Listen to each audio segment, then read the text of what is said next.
Hello বন্ধুরা, তোমাদেরকে কবিতাস ফুডে স্বাগত।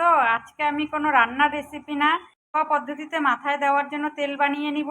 কারি পাতা, নিম পাতা, আদা কুচি, একটা পেঁয়াজ, মেথি সাথে নিয়েছি। এগুলো সব তেলের সঙ্গে দিয়ে আমি তেলটাকে ভালো করে জাল করে নেব।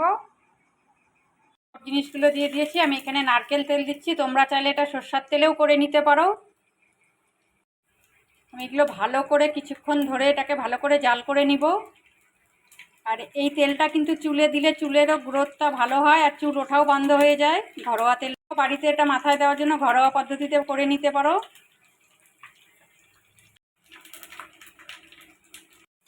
আমার তেলটা জাল করা হয়ে গেছে। সব জিনিসগুলো দেখো গোল্ডেন গোল্ডেন কালার হয়ে গেছে আর পাতাগুলো সবুজটা চেঞ্জ হয়ে গেছে। এখন আমি গ্যাসটা অফ করে দিব আর ঠান্ডা হলে একটা বোতলে ভরে নিব। তেলটা আমি একটা ছাকনা জাতীয় জিনিসের মধ্যে ছেঁকে জারে ঢেলে নিব।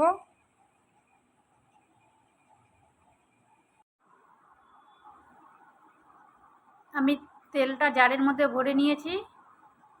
তেলটা ইউজ করি আমার মাথায়, আমি এই তেলটাই দেই। নারকেল তেলের রেসিপিটা ভালো লাগে, লাইক শেয়ার কমেন্ট সাবস্ক্রাইব করে দিবে।